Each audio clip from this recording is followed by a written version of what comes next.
The sun bled out across the hill country like a gut-shot steer, turning the sky the color of fresh crude. 40 days. 40 damn days since we'd lowered Trip McAllister into red Texas dirt under that live oak he loved. 40 days since the preacher had said the last amen, the rifles cracked their 3-volley salute, and the bagpiper played Amazing Grace so slow and mournful even the longhorns stopped grazin' to listen. I sat on the back porch of the big house, boots kicked up on the rail, rockin' in Trip's cedar chair. The cedar creaked the same way it had when he used to sit here after supper, boots off, hat on the post, cigar glowin' like a flare while he told me what the next wildcat was gonna do. House was still full of folks in black, some cryin', some already talkin' bids and barrels and board seats. Smelled like lilies, brisket, and money tryin' real hard not to look greedy. I had one thing in my lap nobody else knew about, a thin alligator skin folder, cool as a wellhead in January. Hadn't let it out of my sight since old Hawk Jennings, the family lawyer, pressed it into my hands with tears in his eyes and said, "Trip wanted you to have this private, Callie June." After the public readin'. The public readin' had been simple as a straight hole drill. Ranch, lake house, jets, cash accounts, split 50-50 between me and our only boy, Boone. Company? Not a word. Whole room figured that meant Boone got McAllister energy. Hell, Boone figured it too. They were wrong. Inside that folder was a single document, 100% of the shares of McAllister Energy Incorporated, transferred to me upon Trip's death. No trust, no voting agreement, no co-ownership. Just me. Trip's last, quiet middle finger to every man Jack who thought I was just the pretty thing that poured tea and smiled for pictures. I ran my thumb across the embossed gold letters, CJM, and felt the ice settle in my chest. Across the yard I spotted Boone holdin' court like a banty rooster. 35 years old, tall as his daddy, same square jaw, same ice blue eyes. Difference was Trip's eyes had laugh lines. Boone's didn't.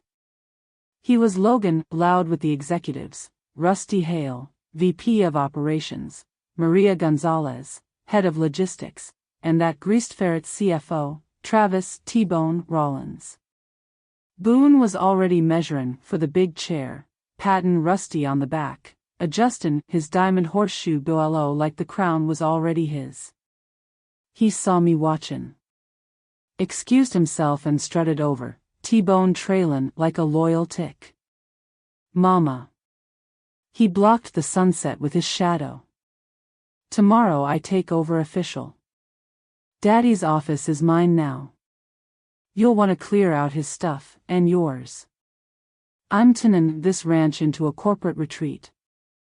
Big money hunts, board meetin's on horseback, you know the drill. Lake house'll be perfect for you.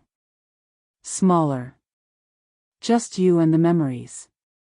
He said it like he was doin' me a solid.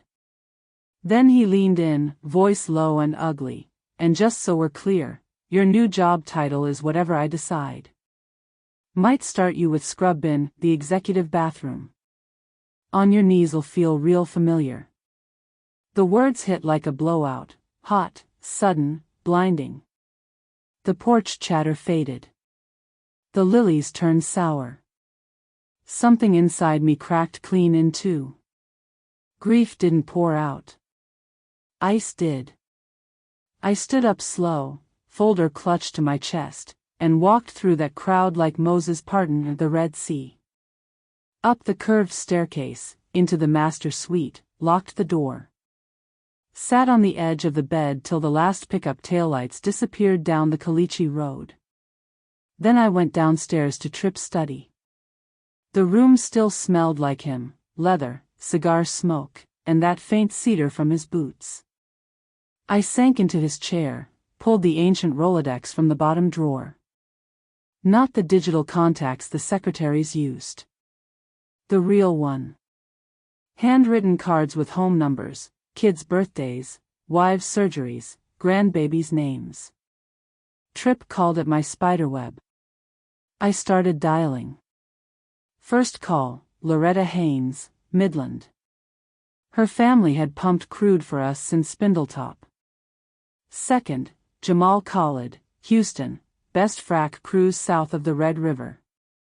Third, Dona Sofia Ramirez, Corpus Christi, controlled the only deepwater port that still took our supertankers.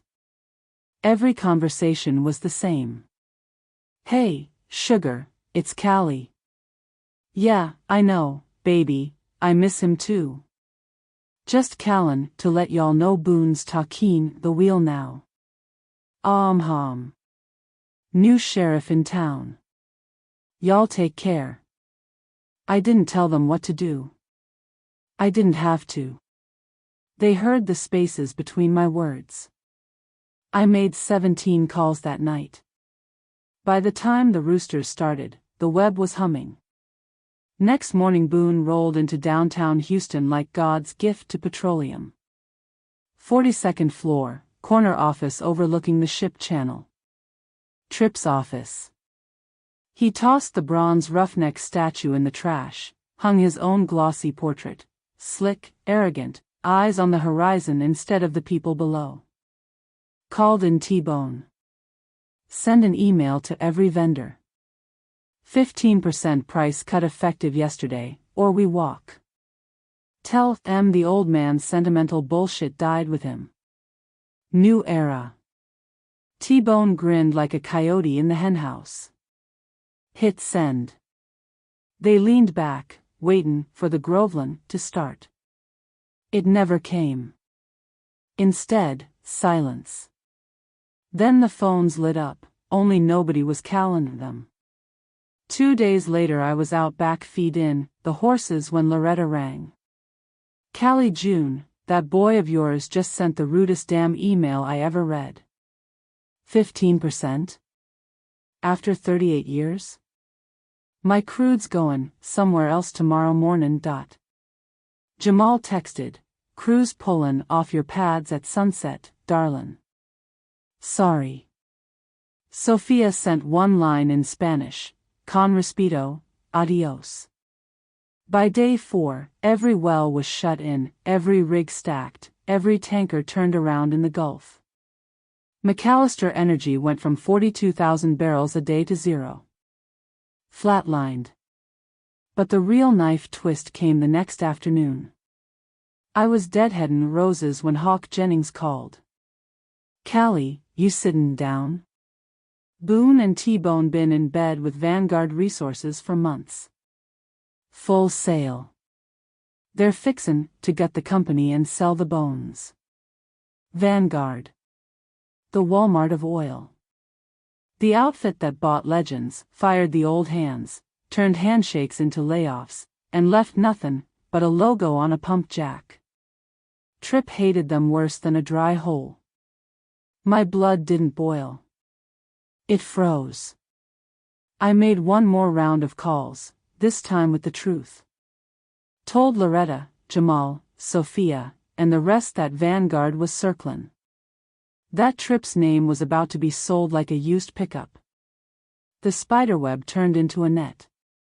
Boone's big closing dinner with Vanguard was set for Friday night at Papa's Brothers Steakhouse in Houston. I knew because Maria Gonzalez, still loyal to the old ways, texted me the details. I didn't stop it. I just made sure the truth arrived first. Friday afternoon the rig started shutting down. Pipelines experienced technical difficulties. Tankers developed navigation issues. By 5 o'clock, McAllister Energy was hemorrhaged money like a severed artery. Boone was midway through his PowerPoint, bragging about the cost savings he'd forced, when his phone started blowing up. He ignored it. Then the field superintendent burst through the private dining room door, hat in hand, face white. Boss, everything's dark. All of it. The Vanguard boys closed their leather folders without a word. Stood up. Left $100 tip they never touched. Boone and T-Bone drove back to the ranch that night like the devil was chasing them. Truck slid sideways up the driveway, gravel roostertailin' like buckshot. They stormed through the garden where I was prunin' and knockout roses. "What the hell did you do, Mama?" Boone roared, veins poppin' in his neck. "I snipped another dead bloom. Let it fall." "Baby boy," I said, calm as Sunday mornin', "I didn't do a thing but tell the truth. That the McAllister way died with your daddy, and y'all were sellin' his name to the devil for a quick buck. Folks made their own choice." T-Bone tried sweet talkin'. "Ms. Callie, we were savon the company. Trip left us in a hole." I reached into my basket, pulled out the gator folder, handed it to Boone. "Read it out loud, sugar." He opened it. Watched his whole world fold in on itself in 6 seconds flat. When he looked up, there wasn't a drop of color left in his face. "Mama, this says." "I know what it says. 100%. Mine. Always was gonna be mine. Your daddy trusted me to protect what we built. Not you." I took the folder back. "You got till sunset to clean out your office. Both of y'all. After that the gate code changes and the dogs get turned loose." They left without another word. Heard the truck spin out all the way to the county road. I thought that was the end of it. I was wrong. 3 weeks later I walked into the Houston Tower for the first time as owner and CEO. Boots clickin' on marble, pearls flashin', I fired half the C-suite that had kissed Boone's ass, hung Tripp's bronze roughneck back over the credenza, and took the big chair. Sent one mass email, "This is Callie McAllister. We're back in business." Same as always, handshake still means somethin'. The crude started flowin' again by the end of the week. I figured the story was over. It wasn't. 6 months later, 3 lawsuits, 2 heart attacks, T-Bones, not mine, and 1 very quiet night on the ranch later, Boone showed up at the gate on foot. No truck, no entourage. Just him, hat in hand, boots caked in rig mud, eyes red like he hadn't slept since the garden. He walked out to meet him under the porch light. "Mama," he said, voice hoarse, "I need to talk." I didn't invite him in.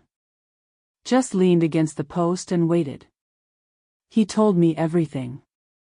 How T-Bone had been blackmailin' him for years, gamblin', debts from college in Vegas that ballooned to millions. How Vanguard dangled a clean slate and $100 million payout if he delivered the company. How he'd convinced himself it was business, not betrayal. Then he dropped the real bomb. "Daddy knew, Mama. About the debt. He paid it once. Told me if I ever gambled again he'd let me drown. I did. And I drowned. But there's something else."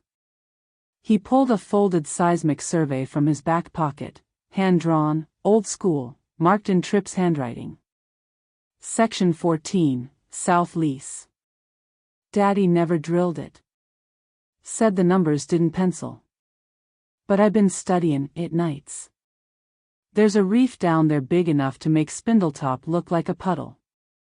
I want to drill it. With my own money. If I bring it in, I want a second chance. Not the chair. Just a rig and a crew. And your blessin'. I looked at that paper a long time. Then at my boy. For the first time in years I saw Tripp in his eyes, not the greed, but the hunger to prove something. I handed the survey back. "You got 30 days and 1 million of your own skin in the game. Bring it in, you earn a seat at the grown-up table.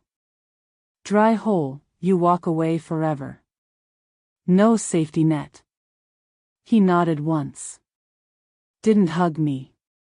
Just turned and walked into the dark. 33 days later the flare lit up the night sky south of the ranch like the 4th of July. Section 14 came in at 18,000 barrels a day, sweet crude, low sulfur, worth a king's ransom. Boone brought me the first sample in a mason jar, still warm from the wellhead. I held it up to the porch light. Black gold shimmerin' like liquid starlight. He didn't ask for the chair.